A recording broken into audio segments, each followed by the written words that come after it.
रहे हैं Aravalli news 24 channel में अशोक कुमार भाटी। हमारे साथ में आज जो मौजूद शख्स हैं वो किसी पहचान के मौजूद नहीं है, फिर भी इस चैनल की एक गरिमा होती है, उसके अनुरूप हम इनका इंट्रोडक्शन खुद करवाना चाहते हैं। ये रतन सिंह जी हैं जो पूर्व में प्लास्मा पंचायत के सरपंच भी रह चुके हैं और अभी ये हमारे सायरा में वकालत का काम करते हैं, जो कहीं ना कहीं पूर्व के समय में एक बहुत बड़ा ऐसा माना जाता था कि वकील कौन बनता है, कैसे बनता है, लेकिन जिस प्रकार से इन्होंने शिक्षा ग्रहण की और सायरा क्षेत्र में अभी इन्होंने सायरा पुलिस थाने के सामने ही इनका ऑफिस है, यहाँ पर ये वकील का काम करते हैं। वकील साहब, आपका हमारे चैनल पर हार्दिक स्वागत है। बहुत बहुत धन्यवाद पत्रकार महोदय जी, आपने आपके चैनल के माध्यम से हमारे को बोलने का मौका दिया, इसके लिए बहुत बहुत धन्यवाद। हम आपके लिए एक ऐसा टॉपिक लेकर के आए हैं जो हमारे मन में काफ़ी समय से चल रहा था, लेकिन एक अच्छे समय की हम इंतज़ार में थे, तो कहीं ना कहीं वो इंतज़ार की घड़ी आज ख़त्म हो रही है। तो हम बात को घुमा फिरा के नहीं करते हैं, सीधे टॉपिक पर आते हैं। तो आज हम आपको एक ऐसी खबर बता रहे हैं जो बच्चे या बच्चियाँ हैं हमारे क्षेत्र की, सायरा गोगुंदा या जो भी वीडियो देखते हैं वो सभी के लिए, जो 12वीं कक्षा में अभी एग्ज़ाम दे रहे हैं या एग्ज़ाम ख़त्म होने के कगार पर हैं, उसके बाद में 12वीं एग्ज़ाम के बाद में आप क्या काम करें, क्या पढ़ाई करें, किस प्रकार से छुट्टियों के दिन बिताएं, इस विषय पर आज का हमारा पूरा वार्तालाप रहेगा। तो इसको पूरा देखें और चैनल को अभी तक सब्सक्राइब नहीं किया है तो सब्सक्राइब कर लें और खबर को ज़्यादा से ज़्यादा शेयर करें, ताकि जो दूसरे भी इस खबर को देख करके जो ये छुट्टियाँ का दिन है उसको व्यवस्थित रूप से उसका उपयोग कर सकें। हम मुख्य इस इंटरव्यू के जो भाग है उसको प्रारंभ करते हैं। आप पहले तो जो अभी एग्ज़ाम दे रहे हैं उन बच्चों के लिए शुभकामनाएं प्रेषित कर दें और इस एग्ज़ाम के बाद में 5 दिन का तो कम से कम रेस्ट करें, उसके बाद में वो क्या कुछ इस छुट्टियों को बिताने का यार अपने नए अनुभव प्राप्त करेंगे वो। सबसे पहले तो मैं 10वीं और 12वीं के सभी छात्र छात्राओं को जो इस बोर्ड का एग्ज़ाम को फाइट कर रहे हैं उन सभी को मैं शुभकामनाएं दूंगा इस चैनल के माध्यम से, क्योंकि वो अच्छा परिणाम लाए आने वाले दिनों में सायरा क्षेत्र के लिए। रही बात दूसरी की भी एग्ज़ाम के बाद वो क्या करें, देखो पत्रकार जी, ऐसा है कि पढ़ाई के क्षेत्र में बहुत बड़ा एक क्षेत्र है, उसको कभी कम नहीं आंका जा सकता है। जो पढ़ाई करने वाला होता है वो जीरो से हीरो बन जाता है, उसको किसी ज़्यादा साधनों की आवश्यकता नहीं होती है। फिर भी हमारे क्षेत्र में क्या है, सायरा क्षेत्र में मानो, इधर के क्षेत्र में मानो, अभी वर्तमान में काफ़ी शिक्षा के क्षेत्र में जागरूकता आई है, किंतु अभी तक गाँव के जो अंतिम छोर में जो लोग बैठे हुए हैं, जो अंतिम कड़ी में जो बैठे हुए हैं, उनमें अभी तक शिक्षा के क्षेत्र में इतना जागरूक या उतनी चेतना नहीं है जितनी होनी चाहिए।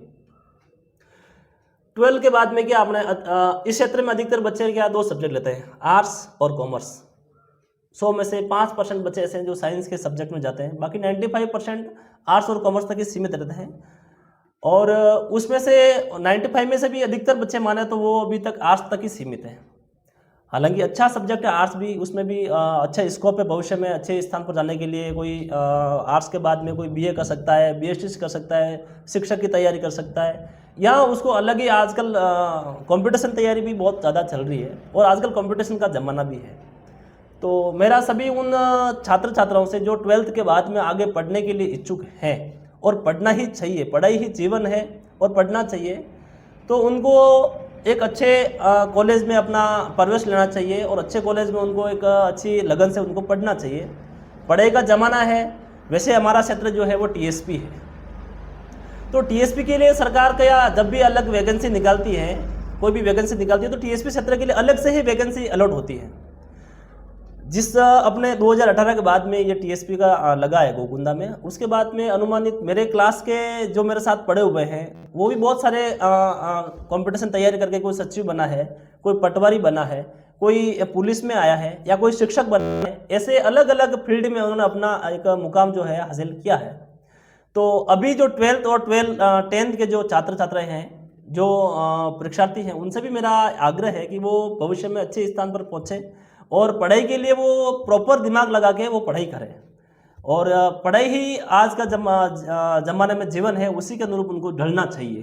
तो उस अवकाश में सबसे पहले वो क्या एग्जाम से फ्री होकर रिलीफ लेना चाहते हैं, आराम से वो क्या 10-15 दिन आराम से वो कहीं घर पे घूमेंगे या यहाँ जाएंगे या नाना के बताएंगे या मामा के बताएंगे, आराम से वो घूमेंगे। मेरा ये मानना है कि पढ़ाई के साथ साथ में किसी स्टूडेंट को फैमिली के साथ में भी टाइम बहुत ज़्यादा एक्सपेंड करना चाहिए, क्योंकि वो जितना टाइम फैमिली के साथ एक्सपेंड करेगा उतना ही उसका जो मानसिक संतुलन है वो इसका स्ट्रॉन्ग रहेगा। क्योंकि बच्चे पढ़ कर क्या है, ज़्यादा पढ़ने से, ज़्यादा अकेलापन रहने से वो अपने आप में थोड़ा सा वो अकेलापन महसूस करने लग जाता है, डिप्रेशन में आ जाता है। तो उनको क्या अधिकतर अभी जैसे एग्जाम के बाद में उनको 15-20 दिन आराम से, महीना भर, मैं तो महीना भर मानता हूँ, आराम से उनको रिलैक्स करना चाहिए, हंसने खेलना चाहिए, गेम्स खेलना चाहिए और अपने फैमिली के साथ में टाइम एक्सपेंड करना चाहिए। उसके बाद में फिर वो जब एडमिशन का टाइम आएगा, प्रवेश लेने का टाइम आएगा, तो उसमें उनको क्या आएगा, अपने 12th और 11th में जो सब्जेक्ट था उस सब्जेक्ट के अकॉर्डिंग उसको, जिसमें उसकी हॉबी है, देखो बच्चों की रुचि के अनुसार उनको काम करना चाहिए। अब अपन पेरेंट्स, कुछ पेरेंट्स आते हैं कि मेरा बच्चा टीचर ही बने, लेकिन उसकी जो बच्चे की जो रुचि है वो टीचर बनने में नहीं है, वो वकील बनना चाहता है, तो फिर वो कम्युनिकेशन गैप बिगड़ जाता है वहाँ पर। तो बच्चे की रुचि के अनुसार ही पेरेंट्स को ढलना चाहिए, ना कि पेरेंट्स की रुचि के अनुसार बच्चे को ढाला जाए, ठीक है ना। क्योंकि वो जब जिस फील्ड में वो माहिर होना चाहता है, जिस फील्ड में उसका इंटरेस्ट है, उसी फील्ड में उसका सपोर्ट करना चाहिए अपन को। तो जिस प्रकार से बच्चा बोले मुझे ये मुझे बीए करनी है, मुझे बीकॉम करनी है, या मुझे बीएससी करनी है, या मुझे सीएस करनी है, सीए बनना है, जिस फील्ड में वो जाना चाहता है, या मुझे किसी प्रतियोगी परीक्षा की तैयारी करनी चाहिए, तो उस हिसाब से सभी मेरा पेरेंट्स से भी अनुरोध है कि उस बच्चे के अकॉर्डिंग उसको ढलना चाहिए और उसमें उसका पूरा सहयोग करना चाहिए। तो वो बच्चा जो है वो मानसिक और शारीरिक रूप से प्रिपेयर होकर वो अपने एक जो जिस तरह से उन्होंने बताया कि माता पिता को अपनी इच्छा अनुसार बच्चों के ऊपर प्रेशर नहीं है, और क्योंकि जिसको नौकरी खुद को करनी है, उसको जीवन उसी फील्ड में जीना है, तो कहीं ना कहीं उसके जो इच्छा और शक्ति होती है, जो उसकी ज़्यादा रुचि होती है, उसी में आप बच्चे का साथ दें, उसी में बच्चा सफल भी आखिर उसी में होता है। उसके अलावा सर जिनको क्या देख सकते हैं अपन, शिक्षा के अलावा भी वो सभी लोग तो गवर्नमेंट जॉब नहीं मिल सकती है, पॉसिबल भी नहीं है, और दूसरे भी ऐसे बहुत से ऐसे कोई फील्ड है जिससे अपने इस क्षेत्र के बच्चों को अभी तक जानकारी दी है, लेकिन उसमें अच्छा स्कोप है, तो भविष्य में अच्छा कैरियर बना सकते हो। देखो ऐसा है कि एक हिसाब से देखा जाए तो job is not proper getting to success. नौकरी एक सफलता की कुंजी नहीं है, नौकरी पाना बहुत जरूरी है। अपने क्षेत्र में जो लोग नहीं पढ़े हुए हैं, जिन्होंने बहुत बड़ा बड़ा बिजनेस किया है, आज जैसे कि अपन सूरत, गुजरात, अपना जो सायरा सेराप्रांत जो क्षेत्र है वो सूरत, गुजरात में या महाराष्ट्र में मानो, या किसी अन्य राज्य में मानो, कितना बड़ा बड़ा उन्होंने बिजनेस को सेटअप किया। तो सरकार भी इस बिजनेस सेटअप के लिए आजकल छोटी छोटी योजनाएं स्टार्ट करी है, मुद्रा लोन है, ये बहुत सारी अलग योजना है। लेकिन मेरा ये मानना है, अगर किसी भी स्टूडेंट को या पढ़ाई में उसका रुझान कम है या इंटरेस्ट कम है, तो वो उसको बिजनेस की ओर भी उसको अपना फोकस करना चाहिए। जैसे कि प्राइवेट में मान लो कोई बच्चे आजकल क्या कोई बाद में कोई एमबीए भी कर रहा है, एमबीए करने के बाद में उसको बड़ी बड़ी कंपनियों में अच्छे उसको ऑफर मिल रहे हैं, उसको बड़े बड़े पैकेज मिल रहे हैं। कोई इंजीनियर कर रहा है, तो इंजीनियरिंग बनने के बाद में उसको बहुत बड़ी बड़ी कंपनियां हैं, उस कंपनियों में उनको ऑफर आ रहे हैं, तो वहाँ पे उनको ज्वाइनिंग कर सकते हैं। कोई सीएस कर रहा है, तो ऐसे अलग अलग जो प्रोफेशनल कोर्स है, वो प्रोफेशनल कोर्स करने के बाद में भी वो अपने स्थान पर पहुंच सकते हैं। लेकिन उसके लिए उसको अपने कोर्स में उसको टाइम पूरा एक्सपेंड करना पड़ेगा, उसको इसके लिए अपन को स्वयं को प्रिपेयर करना पड़ेगा कि मैं ये कर सकता हूँ, करने में कोई रोक नहीं सकता उसको। मेरा एक ये ओपिनियन भी है कि देखो हर चीज़ में, जैसे कोई घर में किसी का एक लड़का होता है, उसको प्रॉपर्टी में उसका शेयर होता है, उसके घर में उसका शेयर होता है, या उसके अलग कोई अचल संपत्ति होती है, तो उसमें सभी समान उसका शेयर होता है। लेकिन पढ़ाई एक ऐसी चीज है, उसमें किसी का शेयर नहीं होता है। पढ़ाई में जितना हिस्सा आएगा वो स्वयं का है। तो इसलिए क्या उसको अपने स्थान पर पहुंचने के लिए ये भी काम करना जरूरी है उसको, ये बात है। सर आपने अच्छा बात बताई। तो इसमें जिस प्रकार से अपने क्षेत्र में आजकल पढ़ाई का कुछ देखा जाए तो पिछले 10 वर्षों में और इस 10 वर्षों में प्लस तो हुआ है, लेकिन जो अपनी बेटियां होती हैं उनको लोग थोड़ा हिचकिचाते हैं, उसके लिए भी क्या कुछ आप बताओगे? देखो बेटा हो या बेटी एक समान होना चाहिए, और लॉ भी यही कहता है बेटा बेटी का समान है, सरकार यही कहती है बेटा बेटी का समान है, और राइट होना भी चाहिए। अब रही बात दूसरी की बेटी को कम आंकते हैं और बेटे को ज्यादा आंकते हैं, ये अपन सभी को ऊपर उठना चाहिए, और ऐसी जो मानसिकता रखते हैं उनसे आजकल मेरा ये मानना है कि अगर कोई नौकरी में है तो सबसे ज्यादा बेटियां हैं।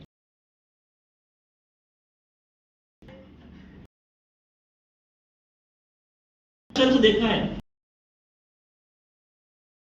मैं प्रैक्टिस करता हूँ, वो महिलाएं, क्योंकि वो आप दूसरे वीडियो चल जाओ, आप हॉस्पिटल चल जाओ, अधिकतर कौन है? महिलाएं। तो पढ़ना चाहिए।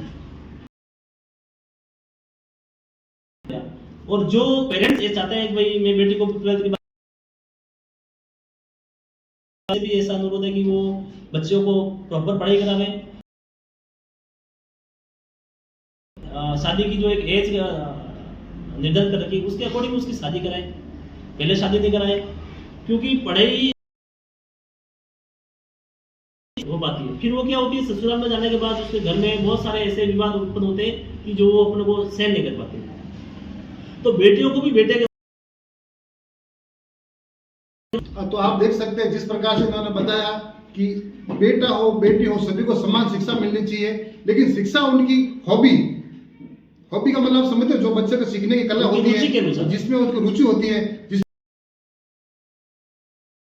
तो ही वो सक्सेस होगा। बाकी ऐसा नहीं बच्चे को क्या करना है, अपन क्या करवा रहे हैं, तो कहीं ना कहीं उसका संतुलन वैसे ही बिगड़ जाता है। और उसके अलावा अगर आप शिक्षा,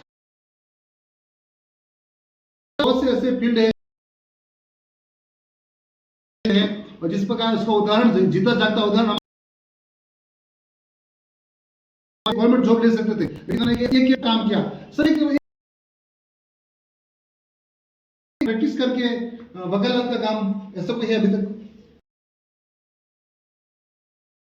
कोर्ट में बहुत सारी लड़कियां भी हैं जो प्रैक्टिस कर रही है, लेकिन सायरा क्षेत्र से मेरे हिसाब से ऐसी कोई मेरे ध्यान में ऐसी कोई बहन नहीं है जिन्होंने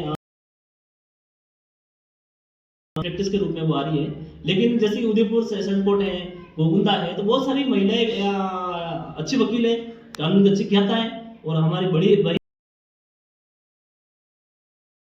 और अच्छी प्रैक्टिस कर रही है और करनी चाहिए। और चलो, अगर सायरा में अगर आप कोई वकील बनना चाहते हैं तो आप क्या हेल्प करोगे उनके लिए? उनके लिए मैं उनको जिस प्रकार से लॉ में जैसी भी हेल्प चाहिए मैं उनके लिए तैयार हूँ।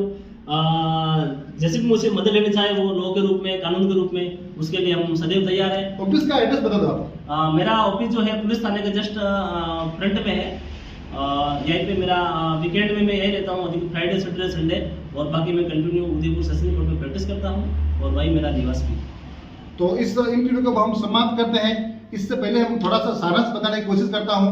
ये वीडियो बनाने का हमारा मुख्य यही उद्देश्य था कि जिस प्रकार से अपने सायरा, गोगुंदा या पूरे ट्राइबल बेल्ट है, इसमें जो भी बच्चे पढ़ते हैं, 12वीं के बाद अमूमन छोड़ के चले जाते हैं, और माता पिता की जो जनरल समाज के हैं उनकी ये थ्योरी होती है कि हमारे बच्चों को नौकरी नहीं मिलती है। कई प्रकार के वो ऐसे आरोप प्रत्यारोप करते हैं, अपने मन में ऐसे सवाल पैदा करते हैं, और बेटा बेटी बच्चों को सूरत, बॉम्बे, अहमदाबाद, गुजरात, महाराष्ट्र कहीं भी सेटल करके अपने बिजनेस में वो लगा देते हैं। लेकिन हमारा इस खबर के माध्यम से यही आपको जागरूक करना है कि 12वीं के बाद में ही उनकी ओरिजिनल शिक्षा प्राप्त होती है, उसके अनुरूप ही उनकी आगे का भविष्य निर्धारण होता है, उसी के अनुसार उनको नौकरी मिलती है, और वहीं से उनको आगे जो ये होता है शुरू होती है। तो आप 12वीं तक पढ़ाने के बाद अगर आप उसको बच्चे को कहीं तो अपने काम धंधे में लगा देते हो तो जो पढ़ेगी वो भी पूरी शून्य हो जाती है। तो ऐसा नहीं करें, आगे पूरी डिग्री प्राप्त करवाएं और बच्चों को नौकरी में आप जो उनकी होती है वो भी उसके अनुसार करवाएं। और भी कोई जानकारी चाहिए तो हमारे सायरा में रतन सिंह जी वकील साहब हैं, इनसे आप अपनी जानकारी और कोई भी आप कोई सूचना चाहते हो इनसे ले सकते हैं। कैमरामैन प्रकाश के साथ में अशोक कुमार भाटी। इस खबर को तो आप अवश्य लाइक करें, शेयर करें, और जो बच्चे 12वीं में पढ़ रहे थे उनके माता पिता को भी ये वीडियो अवश्य बताएं ताकि उनको मोटिवेशन मिले और इस खबर की सार्थकता जो बनाने का हमारा मुख्य उद्देश्य था वो संपूर्ण हो और पूरा हो। धन्यवाद। जय मेवाड़, जय हिंद।